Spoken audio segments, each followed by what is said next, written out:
Hi friends, AJD അക്കാഡമിയിലേക്ക് സ്വാഗതം.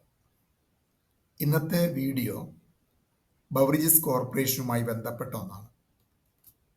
മദ്യം tetra പാക്കിലാക്കി വിൽക്കാനുള്ള പദ്ധതിയുമായി ബിവറേജസ് കോർപ്പറേഷൻ പ്ലാസ്റ്റിക് ഉപയോഗം പരമാവധി കുറയ്ക്കുന്നതോടൊപ്പം 375 മില്ലി ലിറ്റർ വിഭാഗത്തിൽ കൂടി തങ്ങളുടെ സ്വന്തം ബ്രാൻഡ് വിപണിയിലെത്തിക്കുക എന്ന ലക്ഷ്യം കൂടിയുണ്ട് ഇതിന് പിന്നിൽ.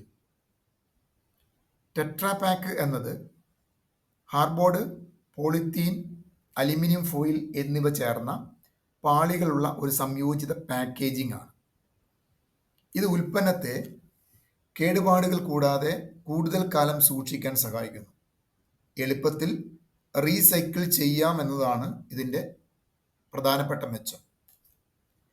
പേപ്പർ ബോർഡ് ഉൽപ്പന്നത്തിന് ആവശ്യമായ ഘടനയും ഉറപ്പും നൽകുന്നു.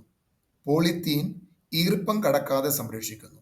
അലുമിനിയം ഫോയിൽ ഓക്സിജനും വെളിച്ചവും കടക്കാതെ തടഞ്ഞ് ഉൽപ്പന്നം കേടാകാതെ സംരക്ഷിക്കുന്നു.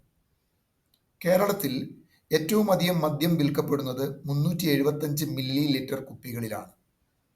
ബപ്കോയുടെ സ്വന്തം ബ്രാൻഡായ ജവാൻ നിലവിൽ 750 മില്ലി ലിറ്റർ കുപ്പിയിലും 1 ലിറ്റർ കുപ്പികളിലുമാണ് ലഭ്യമായിരിക്കുന്നത്. ടെട്രാ പാക്കിങ്ങിലൂടെ ഈ പരിമിതി മറികടക്കാനും കൂടുതൽ മാർക്കറ്റ് വിൽപ്പന വിഹിതം തങ്ങൾക്ക് ലഭിക്കാനും ഇടയാക്കുമെന്ന് ബപ്കോ കണക്കാക്കുന്നു. എന്തുതന്നെയായാലും തീരുമാനം പ്രാബല്യത്തിലായാൽ അത് പരിസ്ഥിതി സംരക്ഷണത്തിന് മുതൽക്കൂട്ടാവുക തന്നെ ചെയ്യും. Thank you.